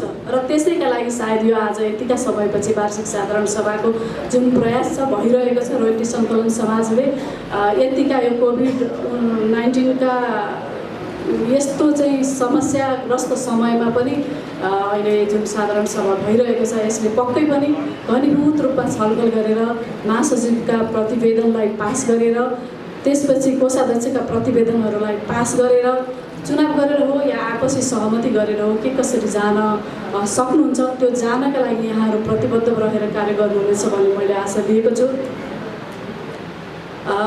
खास गरेर त्रिवेणीमा सर्जक, त्यसपछि सङ्गीतकार, त्यसपछि गायक प्रस्तुताको त्रिवेणी सङ्गमबाट यो क्षेत्रलाई हामीले संसारभरि गुन्जायमान बनाउनलाई हामी सँगसँगै लागेर गर्ने, तर त्यसबाट प्राप्त हुने विषयहरूका सम्बन्धमा हामी एक आपसमा सहमत हुन नसक्ने भन्ने विषय, यो आर्थिक पाटोको विषय छ। हामी सामाजिक रूपमा हामी चाहिँ हरेक हिसाबले चाहिँ सहमत हुँदै जाने, तर आर्थिक रूपमा हामी किन चाहिँ सहमत हुन नसक्ने, यो विषयलाई गहन रूपमा छलफल हुनु नै पर्छ। मैले प्रतिलिपि अधिकार रजिस्ट्रारको कार्यालयको तर्फबाट हामीले के कस्तो प्रयासहरू गऱ्यौँ भन्ने विषयहरू यहाँहरू समक्ष मैले भन्नु नै पर्ने हुन्छ। बारम्बारका चाहिँ उजुरीहरू छन्, बारम्बारका असन्तुष्टिहरू छन्, बारम्बारका चाहिँ मनमुटावहरू, द्वेषहरू छन्। यी किन हुन सकेनन् भन्ने सम्बन्धमा हामी थोरै पछाडि जानुपर्ने पनि हुन्छ। हाम्रो यो गीत सङ्गीतको जुन साहित्य कला विज्ञानको यो जुन क्षेत्र छ, प्रतिलिपि अधिकारसँग, स्रष्टाहरूसँग सम्बन्धित क्षेत्र छ, अत्यन्तै बौद्धिक क्षेत्र छ। विद्वत वर्गहरू हुनुहुन्छ, तर विशुद्ध रूपमा चाहिँ आफ्ना कर्महरूका सम्बन्धमा, आफ्ना चाहिँ मेहनतका, लगनशीलताका क्षेत्रहरूमा यहाँहरू अत्यन्तै पोख्त भएर जानुभएको छ। र किन यसलाई व्यक्तिगत रूपमा मात्र भइरहेको छ, संस्थागत हुन सकिरहेको छैन? सामूहिक रूपमा किन संस्थागत गरेर हामी जान सकिरहेका छैनौँ? यो हाम्रो एउटा इतिहासलाई, संस्कृतिलाई र भूगोललाई सम्मान गर्ने हाम्रो संस्कार बन्न सकेन भने कहिले पनि हामी अगाडि बढ्न सक्दैनौँ। इतिहासको मान गर्नै पर्छ, इतिहासलाई सम्मान गर्नुपर्छ, किनभने इतिहासका कारणले हामी आज यहाँ उभिसकेका हुन्छौँ। भूगोलको त्यत्तिकै महत्त्व छ, त्यही भूगोलको परिधिभित्र रहेर हामी काम गरिरहेका हुन्छौँ भने इतिहास, भूगोल र संस्कृतिलाई भुलेर अगाडि बढ्न खोज्नु भनेको त्यो व्यक्तिगत पनि हानिकै कुरा हो र संस्थागत रूपमा पनि त्यो हानि नै हुन्छ। त्यसलाई लिएर जानुपर्छ। र अहङ्कार सबैभन्दा ठुलो कुरो भएको हुँदा अहङ्कारले हानि गर्ने भएको कारणले गर्दाखेरि संस्थाका पदाधिकारीहरू जो हुनुहुन्छ, जे जसरी यहाँले काम गर्नुभएको छ अहिले रहिरहँदाको समयमा, ती कुराहरूलाई प्रष्ट रूपमा सर्जकहरूका सामु यहाँले छर्लङ्ग बनाइदिने यहाँहरूको अभिभावक नै हो, यो दायित्व हो। किनभने त्यो विधानमा उल्लेख गरेको कुराहरू जो विधान छ, नियम छ, एउटा व्यक्ति त एउटा संस्कार, मूल्य, मान्यताहरूबाट सञ्चालन भएको हुन्छ, मार्ग निर्देशित भएको हुन्छ भने संस्था पनि विधान हुन्छ, त्यसको कानुन हुन्छ, नियमावली हुन्छ, आचार संहिता हुन्छ, मापदण्ड हुन्छ। ती कुराहरूलाई आधार मानेर अगाडि बढ्नुपर्ने हुन्छ। जब तिनलाई लत्याइन्छ, त्यसपछि यस्तै किसिमका फोहोरी र धमिला कुराहरूले संस्थालाई पनि बिगार्छ, घरलाई पनि बिगार्छ, परिवारलाई पनि बिगार्छ, समाज र देश सबैतर्फ बिगार्ने भएको कारणले गर्दाखेरि व्यक्तिगत रूपमा मैले चाहिँ हामीले कहाँ त्रुटि गरेका छौँ, के प्रतिलिपि अधिकार रजिस्ट्रारको कार्यालयको तर्फबाट यदि यहाँहरूलाई यी विषयहरूका सम्बन्धमा हामीले सहयोग गर्न सकिरहेका छैनौँ भने त्यसको सम्पूर्ण जिम्मेदारी यहाँहरूको समक्ष म लिन चाहन्छु। त्यस्तै गरेर यस संस्थाका पदाधिकारीहरूले पनि समीक्षा गरेर जान जरुरी देखेको छु मैले। आज यो फ्लोर यहाँले हामीलाई यिनै कुराहरू भन्नको लागि उपलब्ध गराउनु भएको, त्यसमा पनि मलाई प्रमुख अतिथि नै बनाएर यति धेरै दिग्गज व्यक्तित्वहरूका सामु म चाहिँ यसो सामान्य रूपमा यो धेरै विषय बुझिसकेको पनि छुइनँ। त्यतिकै हुँदाखेरि पनि मलाई पुरै कुराहरू सुन्ने र अहिले भइरहेको विषय के छ भन्ने, कानुनी प्रावधानहरू पनि के छन् भन्ने विषयसहित मलाई फ्लोर दिइसकेपछि यहाँभित्रका कुराहरू मैले राख्नु नै पर्ने हुन्छ। र म आज भन्ने नै पक्षमा पनि हो र म त्यही सहमत भनिरहेको छु। हामी रोयल्टी सङ्कलन समाज धमिलिएको छ, धमिलिएकै हो। त्यसैका कारण रोयल्टी सङ्कलन समाज आफैले पनि छानबिन समिति गठन गर्यो। छानबिन समिति गठन गरेर छानबिन समितिले प्रतिवेदन गर्यो। प्रतिवेदनमा चाहिँ सामान्यभन्दा सामान्य सामान्यभन्दा सामान्य कुराहरू पनि एउटा फर्मेटमा बिलबिजकहरू राख्ने कुराहरूदेखि लिएर एउटा नर्म्स हुन्छ, लेखा प्रणालीको नर्म्स हुन्छ, ती नर्म्सहरूलाई समेत पालना गर्न नसकेको अवस्थाहरू उहाँहरू आफैले नै स्वीकार गरेर प्रतिवेदन दिएको अवस्था छ। यो यहाँहरू समक्ष मैले राख्नै पर्ने हुन्छ र आज राख्छु भनेर मैले राखिदिएको। त्यसैले यहाँभित्र धमिलिएको कुरा छ। यसलाई सम्हाल्नको लागि अब वार्षिक साधारण सभा किन बस्न सकेन? स्वतस्फूर्त रूपमा जान सकिरहेको हुन्थ्यो भने वार्षिक साधारण सभा अवश्य पनि बस्न सक्थ्यो। बस्न नसक्नुको कारण पनि यही नै हो, किनभने स्रष्टा सर्जकहरूले आफ्ना नाममा आफूले गरेको सिर्जनाका आधारमा उठेको र आफूले गरेको मेहनतको कमाई प्राप्त गर्ने उहाँहरूको अधिकार हो। त्यो अधिकारका सम्बन्धमा बुझ्न खोजेका जानकारीहरू हुन्छ, जति पनि हुन्छ त्यसलाई पारदर्शी रूपमा चाहिँ स्रष्टा सर्जक सामु पेश गर्ने त्यो दायित्व नै हो, त्यो कर्तव्य हो समाजको। त्यो अब अहिलेसम्म बस्न नसकेको वार्षिक साधारण सभा वा त छलफल एक आपसमा मेलमिलापहरू हुन नसकेका अवस्थाहरू भए तापनि आजको प्रतिवेदनले यहाँहरू सबैको चित्त बुझाउनेछ। यहाँहरूले त्यसलाई जोरदार ताली पिटेर सर्वसम्मत गर्नुहुनेछ। यदि चित्त बुझ्न नसकेको खण्डमा तिनलाई अझ पनि मिलाएर उहाँहरूले चित्त बुझाउने गरी काम गर्नुहुनेछ भन्ने मैले आशा गर्दछु। र त्यसपछि अब सायद चुनावमा जानुहुन्छ होला या कसरी सर्वसम्मतबाट जानुहुन्छ। मलाई त के लाग्छ भने म यहाँहरूलाई शुभकामनाकै सन्दर्भमा के भन्न चाहन्छु भने यति सुन्दर एउटा संस्था हो, यो सर्जकहरूको संस्था हो। म पनि थोर बहुत अक्षरसँग खेल्न, रमाउन, बुझ्न, अलिकति जान्न खोज्ने एउटा इच्छुक जिज्ञासु भएको नाताले यति पवित्र एउटा व्यक्तिहरू सर्जकहरू रहने संस्था धुमिलिएर नजाओस्, यसमा कञ्चन पानी बगोस्। यो कञ्चन पानी बग्नका लागि हामी बच्चादेखि नारायण गोपालका गीतहरू, भक्तराज आचार्यका भजनहरू सुनेर हुर्क्यौँ। त्यस्ता स्रष्टाहरूलाई केही सम्मान गर्ने अब अहिले केही गरी धुमिलिएर थोर बहुत दायाँ बायाँ लागिरहेको अवस्था भए तापनि फेरि पनि करेक्सन गर्न नसकिने भन्ने हुँदैन। पूर्णिमा सँगसँगै औँसी पनि आउँछ, औँसीको पछि फेरि उज्यालो भएर फेरि पूर्णिमा आउँछ। यो भनेको हामी सबैको आफ्नो सोच हो, हाम्रो विचार हो, हाम्रो कर्म हो। जब सकारात्मक भएर हामी अगाडि बढ्न चाहन्छौँ नसकिने भन्ने हुँदैन। तर जहिले पनि बाहनाहरूले चाहिँ सत्य चाहनाहरूलाई चाहिँ काटिरहेका हुन्छन्। बाहनाहरू चाहिँ नबनाइयोस्। आफ्नो संस्थाप्रति प्रत्येकले मेरो दायित्व, मेरो अधिकार के हो, कर्तव्य के हो, जिम्मेवारी के हो, भूमिका के हो, त्यसमा 100% लगानी गर्नुहोस्। यदि संस्थामा बसेर राम्रोसँग हामी काम गर्न सक्दैनौँ भने सहज रूपमा चाहिँ हाँसेर बिदा भएर अर्को काम गर्ने व्यक्तिहरूलाई पनि सहज रूपमा सुम्पिन सक्ने वातावरण पनि सिर्जना होस् भन्ने पनि म कामना गर्न चाहन्छु। र सबैभन्दा बढी अहिले प्रतिलिपि अधिकार ऐन 2059 र प्रतिलिपि अधिकार नियमावली 2061 हामी त्यही कार्यान्वयन गरिरहेका छौँ। ऐन पुरानो छ, ऐनले स्रष्टाहरूलाई अत्यन्तै धेरै अधिकार दिएको छ, नदिएको अवस्था छैन। तर किन त्यति धेरै अधिकार प्राप्त रहनुहुने सर्जकहरू नै पीडित हुनुहुन्छ र नियमावलीमा रोयल्टी सङ्कलन समाज एउटा स्वतन्त्र स्वशासित उत्तराधिकार अविच्छिन्न संस्था हुनेछ भनेर त्यति धेरै ठुलो अधिकार दिएको छ। र आफैले नै उहाँहरू बौद्धिक वर्गहरू भएको कारणले आफै सक्षम रूपले चाहिँ यसलाई सञ्चालन गर्न सक्नुहुन्छ भन्ने हिसाबले सरकारको तर्फबाट खासमा यसमा हस्तक्षेप छैन, पूर्ण अधिकार दिएको छ। पूर्ण अधिकार दिइसकेपछि त्यसलाई व्यवस्थापन गरेर जान सक्नुभयो भने राम्रो हुन्छ। राष्ट्रिय सभामा अहिले विधान समितिमा प्रतिलिपि अधिकार ऐन छलफलको क्रममा छ र सबैभन्दा बढी छलफल हुँदाखेरि दफा 39 को विषयले हामी अगाडि बढ्नै सकिरहेको अवस्था छैन। ऐन पास भइसक्नुपर्ने बेला हो।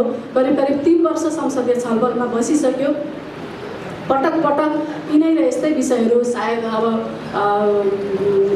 यहाँभित्रका कमी कमजोरीहरू अलिकति संस्थागत भएर जान नसकेको, व्यवस्थापकीय क्षमतालाई एकदमै धेरै सक्षम बनाएर लैजान नसकेको विषयहरूले पनि त्यहाँ प्रभाव पार्ने भएका कारणले ऐन अगाडि बढेर जान सकिरहेको छैन।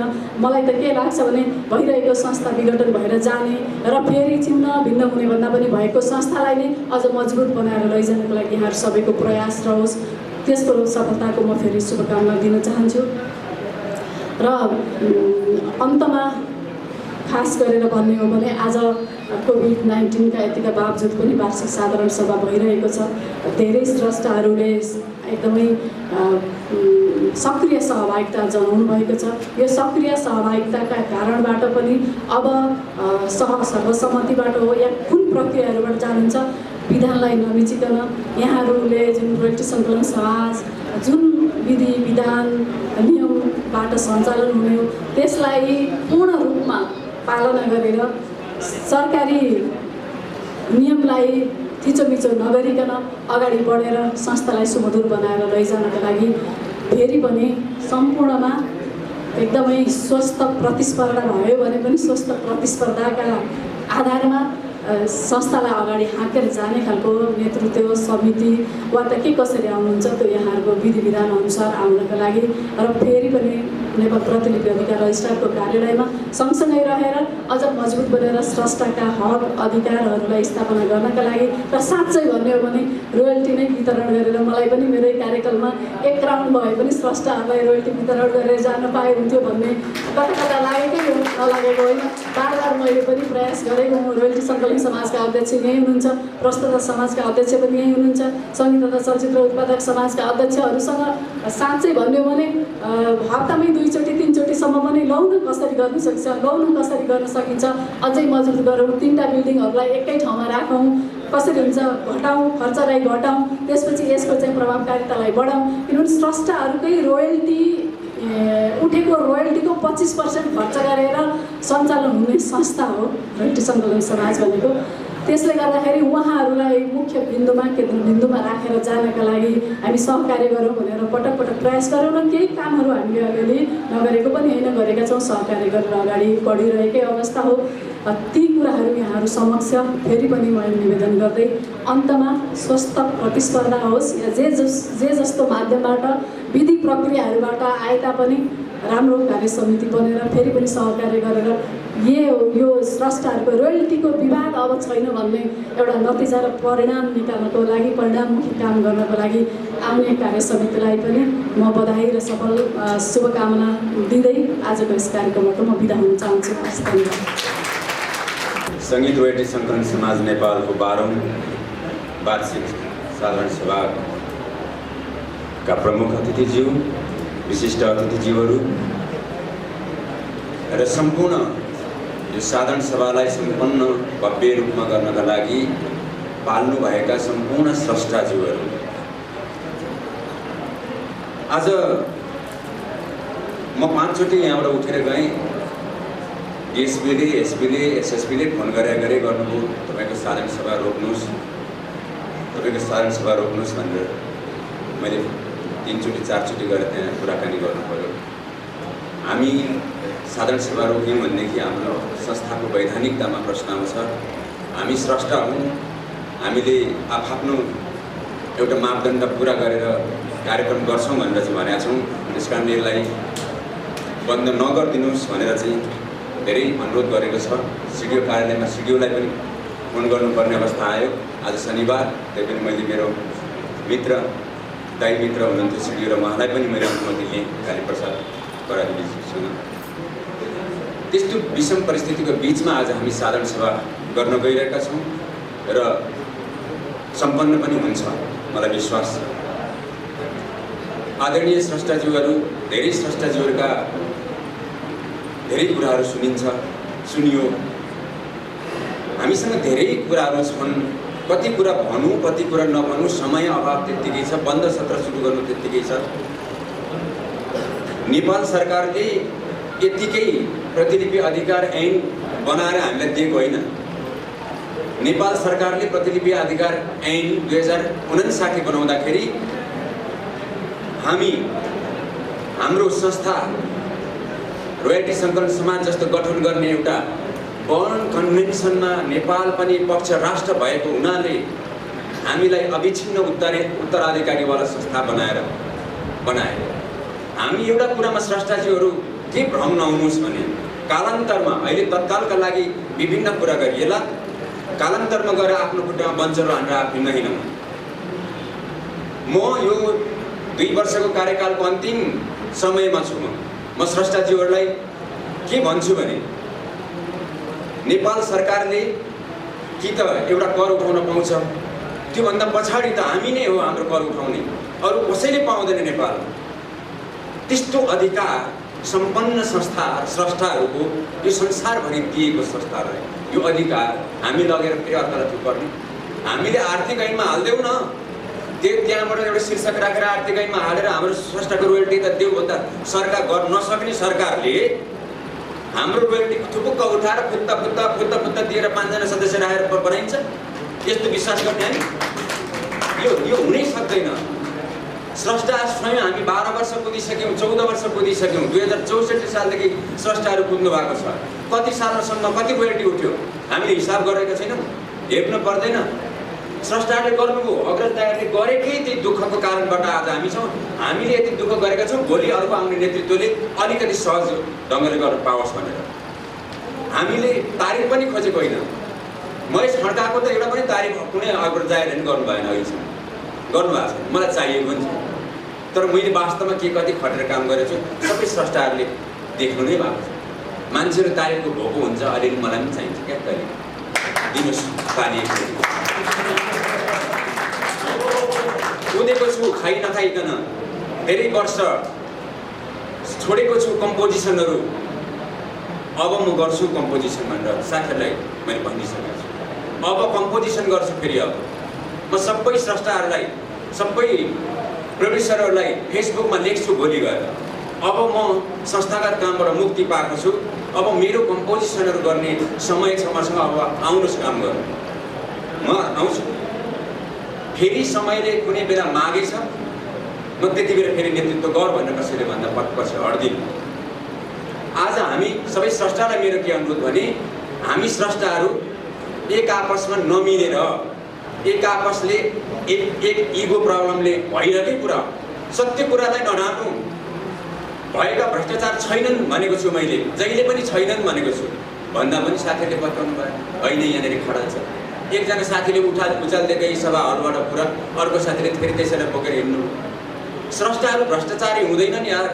भ्रष्टाचार गर्नका लागि त अर्कै खालका निकायहरू हुन्छन्। यो स्रष्टाको रोयल्टी उठाएर जसको सम्पत्ति हो त्यसैलाई दिने ठाउँमा स्रष्टाहरूले भ्रष्टाचार गर्न सक्छ। अनि त्यो ठाउँमा भ्रष्टाचारका कुरा किन उठ्यो? यो कुरा नउठ्नु पर्ने थियो उठ्यो, नपुर्याउनु पर्ने थियो पुर्याउनु भयो, ठिक गर्नुभयो, ताली पड्काउँ सबै। अख्तियारमा पुगेको छ त्यो सबैभन्दा शुद्ध छ। हामीलाई खुसी छ कि किनकि अख्तियारमा पुगेपछि त अब त्यो अख्तियारले त छानबिन त गर्छ त। 25 गतेको टाइम दिएको छ मैले साथीहरूलाई, अब आउने कार्यसमितिका जोसुकै साथीले नै कान खोलेर सुन्नुहोस्, 25 गतेभित्र त्यो कागज रजिस्टर कार्यालयमा पठाउनु पर्ने छ। हामीले जे मागेको छ डकुमेन्ट पठाउनु परेको छ। हाम्रा कर्मचारीहरूले कति कुराहरू साथीहरूलाई सहयोग गरेनन्, त्यसको लागि त अनि लेखियो एउटा समितिले विभिन्न उपलब्ध गराएन, यसो गराएन उसरी मैले पनि साइन ठोकिदिएको छु। के हुन्छ भएकै त्यही म साथीले खोजेकै त्यही हो प्रतिवेदनमा, लु ठिक छ। त्यस कारण हामी अब स्रष्टाहरूको यो कुरा त थाहा पाइसक्यो त। यो रोयल्टी सङ्कलन समाज विघटन गरेर यसको सम्पूर्ण अस्तित्व समाप्त पार्नका लागि विभिन्न प्रपञ्चहरू रचिरहेका छन्। म विधायन समितिमा गएँ, विधायन समितिमा सबैभन्दा पहिला भ्रष्टाचार भएको छ र तपाईँको संस्थामा हो भनेर सोध्छ विधायन समितिको सभापति महोदय र माननीय ज्यूहरू। मैले त्यसको उत्तर कसरी दिने? हाम्रो अधिकार यस्तो हुनुपर्छ भनेर लेखाउने ठाउँमा गएर भ्रष्टाचारका कुरा गर्ने होइन भनेको मैले। हाम्रा यी कुराहरू, हाम्रो अधिकार यस्तो हुनुपर्छ त्यो लेख भन्ने हो कि। भ्रष्टाचार गरेको छन् निकाय छन्, भ्रष्टाचारलाई कारवाही गर्ने निकायहरू छन् भनेको छु मैले। जहाँ गए पनि भ्रष्टाचारकै कुरा गर्नु हुँदैन भनेको छु मैले। हामीले आफ्ना अनुहारमा हिलो छापेर हिँडिरहेका छौँ। यो किन गर्यौँ? स्रष्टाका साँच्चै अधिकारकै लागि गर्यौँ या आफ्नो केही स्वार्थका लागि गर्यौँ त्यो थाहा छैन मलाई। त्यसकारणले जे गर्यौँ त्यो हिजो भुल गर्यौँ। मैले स्रष्टाहरूलाई पहिलाको साधारण सभामा भनेको थिएँ, हामीले केही भुल गर्यौँ, त्यो भुल गरेको भुललाई सच्याउने अवस्थामा हामीले सच्याइरहेका छौँ भने त्यो भुललाई भुल मानिदिनुपर्छ। कहिलेकाहीँ त गल्ती हुन्छ मान्छेबाट। मै हो 30 वटा सेवा कार्यालय यातायातका खोल्नुपर्छ, एकैचोटि जानुपर्छ भनेर रूपनारायण भट्टराई डिजीले यातायातबाट एकैचोटि भनिसकेपछि हामीले 4 दिनभित्र गर्नुपर्ने काम असम्भव कामलाई सम्भव गराएको हो। राष्ट्रिय लोकदोरी प्रतिष्ठानलाई हामीले चाहिँ सहयोग मागेको हो। पूर्वदेखि पश्चिमसम्म कहीँ कसैको सम्पर्क थिएन। तत्काल हामीले अरूलाई पनि दिन सकेनौँ त्यो जिम्मेवारी, किनकि केही चिनजान भएको मान्छे होस् त्यसलाई समाउन पाइयोस्, कसैले भ्रष्टाचार र त्यो अनियमितता नगरोस् भनेर हामीले सबैले चिनेका ठाउँहरूबाट हामीले गऱ्यौँ। कसैले मामा छोरा कुरा गरे, कसैले छोरी बाबा फेसबुकदेखि सबै रोइलो गर्ने रमाइलो गर्नका लागि बनेको हो यो संस्था, आफ्नो आर्थिक अधिकार लिनका लागि बनेको संस्था। त्यस कारणले त्यति बेर हामीसँग 1 रुपियाँ पैसा थिएन, नरकोटले पैसा दिएको थिएन। यादव दाहरूले त नरकोटको पैसा ल्याएर संस्था टिकाउनु भएको। मैले त के भनेको भने लक्ष्मणजीलाई थाहा छ, यो मालिगाउँमा हो क्या एउटा रेस्टुरेन्टमा तिम्रो अब रोयल्टी सङ्कलन समाजलाई दिइरहेको यो अनुदान बन्द गरिदेऊ, हामीलाई चाहिँदैन बाबा यो अनुदान। यो अनुदानले हामी आफ्नो खुट्टामा टेक्नै नसक्ने भयौँ, त्यसैमा भर परेर बस्यौँ। अब रोयल्टी उठाउनुको सट्टामा उसले दिएको अनुदानको कुरा एकाउन्टेन्टले हिसाब गर्यो अनि त्यसपछि नरकोट पठाइदियो, वार्षिक साधारण सभा ताली पड्दै सक्यो। कम्तीमा हामीले हाम्रो पालामा केही रोयल्टी त उठायौँ, भलै कर्मचारी र व्यवस्थापन गर्दाखेरि ठुलो खर्च भयो स्रष्टाज्यूहरू, तर रोयल्टी त उठेको छ नि त। मैले अघि राज नाइले भने त्यही उठ्ने रहेछ भन्नु। मैले यातायात कार्यालयमा गएर एक गाडीहरूको रिपोर्ट गरेको छु। सङ्गीतकार महेश खड्का कतिवटा बस छन्, कतिवटा टेम्पो छन् भनेर गरेको छु। काम एउटा छ, अर्को काम गर्नुपर्ने छ।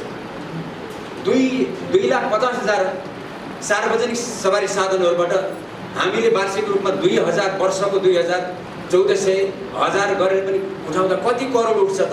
कसरी एजम्सन नगर्न सकिन्छ? 45 करोड उठ्थ्यो यातायातबाट मात्रै। हामीले अर्बको रोयल्टी कलेक्सन गर्ने प्लान बनाएका थियौँ, भरे सक्सेस भएन नि। हामी कम्तीमा टेलिभिजन, नेपाल टेलिभिजनले 1 लाख रुपियाँ रोयल्टी ल्याएर राखेको त्यो वर्षदेखिको त्योभन्दा पछाडि अरू नेपाल टेलिभिजनले अहिलेसम्म हामीलाई तिरेन। त्यस्ता संस्थाहरू छन्, हाम्रो आफ्नै गभर्मेन्टको निकाय छ। म लाजमन्द तरिकाले हेरी बस्नु परिरहेको छ। 20औं चोटि जाँदा दिँदै विभिन्न खालका समस्या प्राइभेट सेक्टरका टेलिभिजनहरूले दिइसके, नेपाल टेलिभिजनले दिएको छैन। त्यसो हुनाले हामी के गरौँ भने हाम्रा स्रष्टाहरूका सम्पत्ति कसैले खाएको छैन, हामी भ्रममा नपरौँ। एक हिसाब गरेर सबैले राख्ने छन्।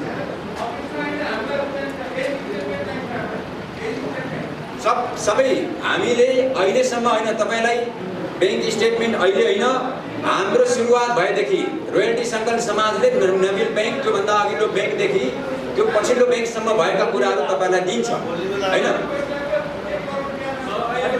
तपाईँलाई बन्द सत्रमा दिनुपर्ने उत्तरहरू पनि होला, त्यो त्यति बेला म दिउँला।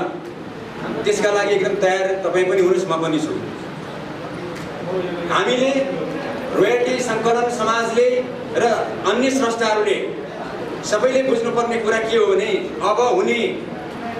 अब बन्ने कार्य समिति राम्रो बनोस्, अब बन्ने राम्रो कार्य समितिलाई सबैले सहयोग गरौँ। मैले बनाएको कार्य समिति र मेरो कार्य समितिलाई जस्तो सत्तो र शराब नगरौँ। स्रष्टाहरूको रोयल्टी राम्रोसँग उठाउँ र ती स्रष्टाहरूलाई दिउँ। रोयल्टी नबाँड्न सक्ने एउटा अप्ठ्यारो भनेकै वितरण मापदण्ड नभएर हो। वितरण मापदण्ड छैन। यातायातमा कसका गीत बजे त्यो वितरण मापदण्ड नभएको, टेलिभिजनमा कसका, रेडियोमा कसका गीत बजे डाटै दिएनन्। त्यो डाटा नदिएर हामीलाई पारेको अप्ठ्यारोमा फेरि हामी स्रष्टाले नै अप्ठ्यारो पार्नु हुँदैन। मैले भनेको के भने जति पनि रोयल्टी एनटिसी र एनसेलबाट आएको छ त्यो डाटा खुलेर आएको रोयल्टी हामीले बाँडी नै रहेका छौँ। कहाँ बाँडेको छैन भनेको, रेगुलर सबै स्रष्टाले लगिरहनु भएको छ। जसलाई चाहिन्छ, जसको छ त्यसको रोयल्टी आएर लगिरहनु भएको छ। अब हामीले रोयल्टी बाँड्न नसकेको चाहिँ के भने यातायातको रोयल्टी, टेलिभिजन रेडियोहरूको रोयल्टी, जहाँबाट डाटा खुलेर आएको छैन त्यो रोयल्टी नै बाँड्न नसकेको हो। त्यो रोयल्टी लगेर मैले खर्लप्पा खान मिल्दैन, मैले गरेको छैन, न अरू कसैले गरेको छ। भोलि न तपाईँहरू आएर गर्न सक्नुहुन्छ, कसैले गर्न सक्नुहुन्न। त्यस कारणले हामीले के भनेका छौँ भने हाम्रो सम्पत्तिको रक्षा भोलि आउने अर्कोले पनि गर्नुपर्छ। हिजोको दाइहरूले गरेको सम्पत्तिको रक्षा उहाँहरूले गर्नुभयो, हामीले गऱ्यौँ। हामीभन्दा पछाडि अर्काले आएर यो रोयल्टी व्यवस्थापन गर्नुपर्छ। जहिले गाली गलो, जहिले सत्तोर शराब गरेर हामी कहीँ पनि पुग्दैनौँ। मैले म अब आजको केही समय पछाडि म अध्यक्ष पदबाट बिदा लिँदैछु र नयाँ नेतृत्व जो आउनुहुन्छ उहाँलाई सुम्पिँदैछु। त्यसका लागि तयार हुनुहोस्। त्यो पो राम्रो कुरा हो। अब राम्रोसँगले रोयल्टी डिस्ट्रिब्युसन गर्नुपर्छ भन्नुहोस्। एउटा घर बनाउन त ए बाबा उठेको रोयल्टी सम्पत्ति छ, त्यो केही कुरा केही बजेट चाहिँ अत्यावश्यक भोलि कर्मचारीहरूलाई पाल्नका लागि पनि चाहिन्छ। रोयल्टी उठाउने 30 वटा ठाउँ थिए, सबै विरोध गर्दा गर्दै 13-14 मा आइसक्यो। त्यो ठाउँमा पनि रोयल्टी अब उठिरहेको छैन। त्यसलाई कहाँ लिएर जानुपर्छ? डिजिटल सिस्टममा लिएर जानुपर्छ। सम्पूर्ण यातायात सेक्टरका यातायात केन्द्रमा सबै अहिले प्रदेश सरकारहरूले सबै के गरिसके? डिजिटल गरिसके। दर्ता रिन्युअल गर्नुपर्ने प्रक्रिया अब फिजिकली मान्छे गरेर बिल काट्दैन, सिधै अनलाइनबाट चाहिँ दर्ता प्रक्रिया सुरु भइसक्यो। हामीलाई यातायातबाट रोयल्टी आउनेवाला छैन। त्यसकारणले त्यसलाई कसरी व्यवस्थित गर्ने, कानुनी रूपमा ऐन संशोधन गरौँ, नियमहरूलाई बनाऊँ भन्नेतिर जानुपर्ने बेलामा भएको अलिकति रोयल्टी पनि बाँडेनौँ भनेको छ। एउटा भवन बनाउन किनेको जग्गा छ, अहिले 2-3 वर्षको बिचमा नेपाल सरकारले हामीलाई 1 रुपियाँ पनि दिएन। कारण हाम्रो विरोधको कारणले। पहिला पाएको 60 लाख तिनवटा सिमला पाएका 60 लाखले कम्तीमा एउटा जग्गा किनेको छ। त्यो जग्गामा बनाए पनि हुन्छ बाँडभन्ज्याङमा एउटा घर। अहिले त्यहाँको जग्गा बेचेर अर्को ठाउँमा किन्नुहोस्, बनाउनुहोस् स्रष्टाहरूको एउटा भवन, रोयल्टी कलेक्सन सोसाइटीहरूको एउटा भवन। त्यो पो राम्रो कुरा हो। एउटा काम गर्न गयो भने अर्को थापेर हामी नगरौँ। अब मैले जति अप्ठ्यारो पाएँ, म जति अप्ठ्यारोको नेतृत्वमा बसेँ, त्यस्तो म भोलिको दिनमा कुनै तपाईँहरू जो आउँदा पनि मैले कहिले पनि पार्ने छैन। किनकि मसँग पनि स्रष्टा मन छ। मैले बुझेको छु समस्या के हो। मैले रोयल्टी सङ्कलन समाजमा बसेर हेरेको छु। तपाईँहरूलाई जस्तै मुटु दुख्छ मलाई पनि, म पनि रोयल्टी होल्डर हो, म भ्रष्टाचारी होइन।